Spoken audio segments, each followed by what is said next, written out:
Here's Johnny. What's going on, everybody? This is Bronco Juggalo, and I am coming to you today with another review in the Hey Internet, Eric here, Bronco Juggalo review collaboration.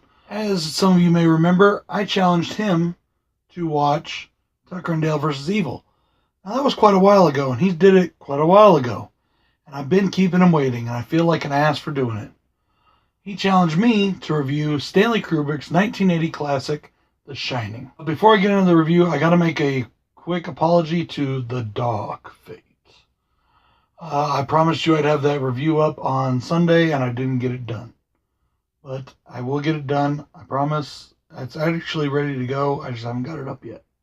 So, this, of course, directed by Stanley Kubrick, starring Jack Nicholson as Jack Torrance, Shelley Duvall as Wendy Torrance, Danny Lloyd as Danny Torrance, and my personal favorite, well, not my favorite actor, but I like the fact that he's in this movie, Scatman Carruthers as the cook with the shining ability. Scatman Carruthers plays in a lot of stuff, and he lent his voices to a lot of stuff, on top of being an accomplished jazz musician and legend in his own right in that aspect.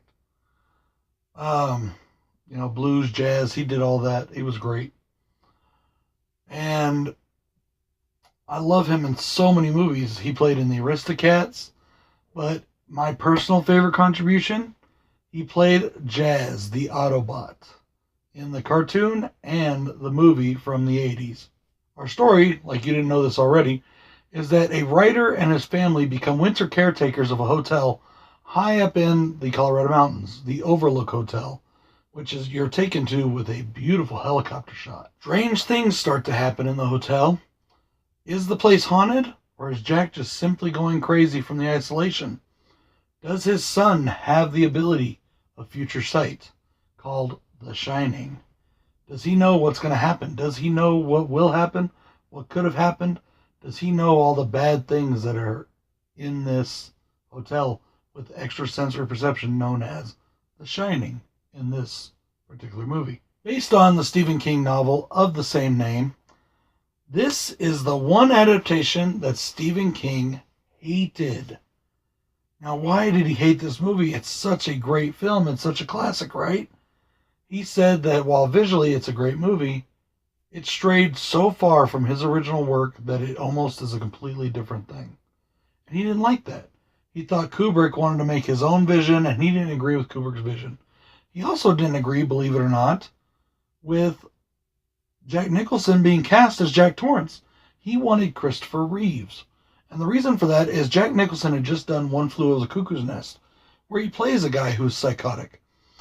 And he thought that it would be a much bigger impact to see somebody like Christopher Reeves, stand-up guy, Superman, playing that character and going insane. I guess I could see that, but I just love Jack so much that he did such a great job that I can't see anybody else doing it now. And I watched the other Shining rendition, and it's okay. It's more like the book, but it's not near as good as this. Other actors that were considered for the role of Jack were Robert De Niro, Robin Williams, and Harrison Ford.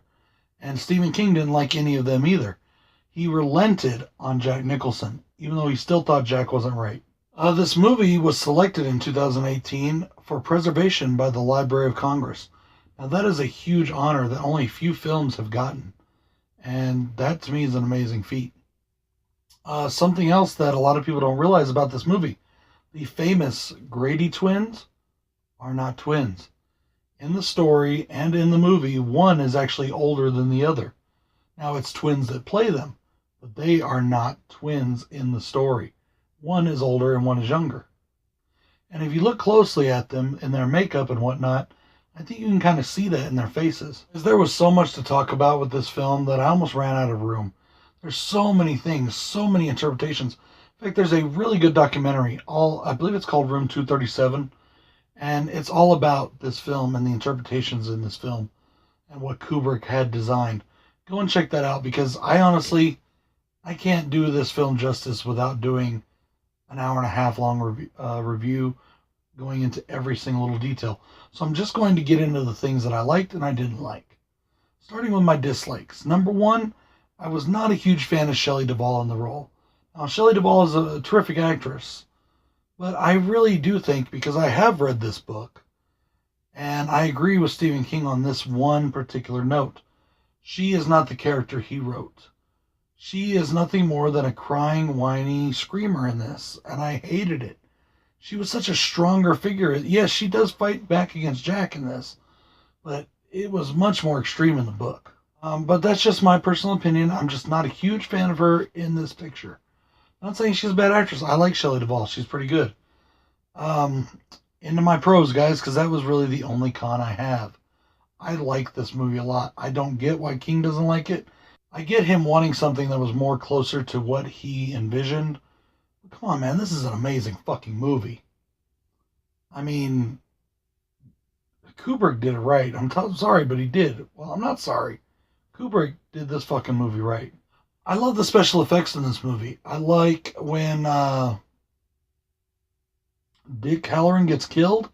I like how the axe looks going in. I like the blood effects. That is just amazing to me. That huge waterfall of blood. You know, that torrent of blood. I love it. Visually, as King said, this is a visually astounding movie. I love how this movie looks. Every shot in this film is perfect. My favorites, some of my favorites, just to give you an example, of the cinematography and the camera work and the beautifulness and directing of this film.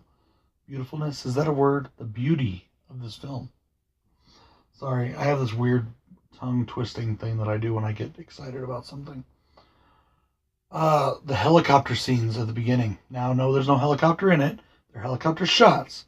The helicopter was used for these shots. Following Jack's car down the road.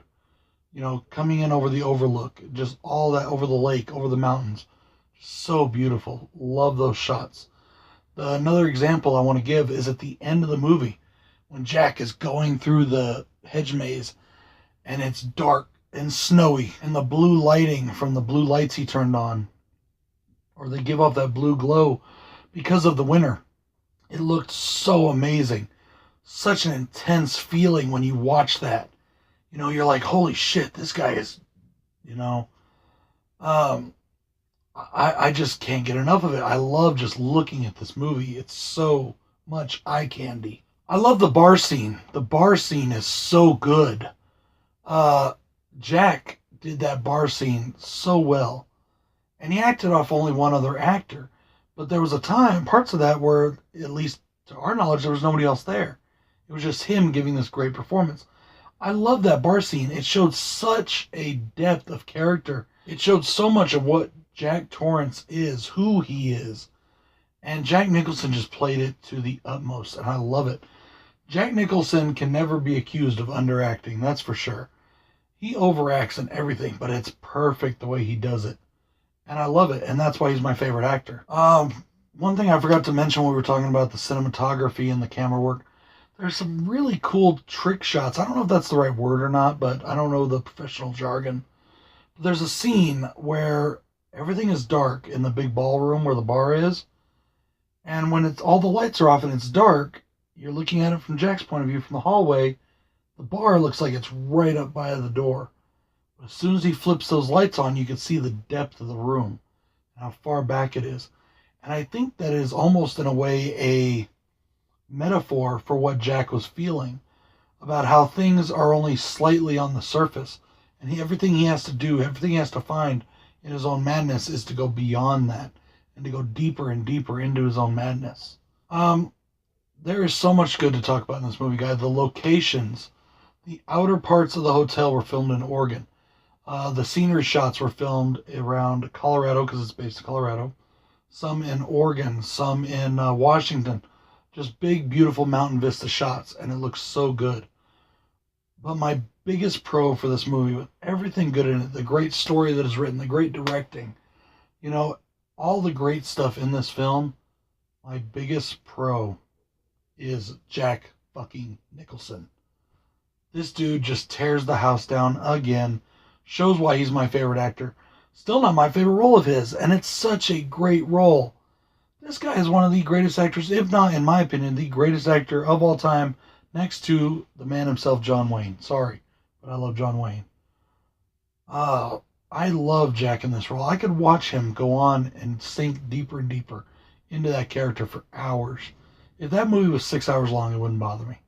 This ain't a pro or a con, guys, but I gotta leave you with this. What the fuck is up with Barf in room 237? And what I mean by that, anybody here seen Spaceballs, of course, you know how Barf looks? I thought that weird bear-type pig creature thing that Shelley Duvall finally sees and notices that, okay, it's not just Jack going crazy, but there's something fucked up in this place. It looks to me like Barf from Spaceballs. Just kind of greenish color around the mouth. I thought that was funny. I was trying to figure out what the fuck is up with that. But, you know, go watch that documentary. I believe it's called Room 237. It talks about it. You know, Room 237. One more fact I almost forgot to mention. The room in the hotel where they filmed that scene, because those are filmed, this was filmed in a hotel. And the hotel was synonymous with the movie. They didn't make a secret that this movie was being filmed in their hotel. But they changed the room number to 237 because they didn't want people to think that the room it was filmed in was actually a haunted room. It was room 217. I can't remember what the hotel's name was. But, so they changed the name to room 237 just so that people, when they came to stay at the hotel, wouldn't get afraid. However, when rumor of that got leaked out, ever since then, room 217 has become their highest rented room and most requested room. I think that's pretty cool. Anyways, guys, this is Bronco Juggalo. It is now time for me to challenge Eric to a review. Eric, I hope you haven't reviewed this, man. You have so many reviews, I can't catch up on everything you got. So if you have reviewed this, let me know and I'll change it. And this isn't a horror movie. Once again, I'm going a little outside the box. Not a horror movie. I want you to review 1987's or is it 1986? Transformers, the movie. The animated movie. Until next time, guys, this is Bronco Juggalo saying, go and check out Hey Internet Eric here. He has an awesome channel, and he's an awesome dude. Peace.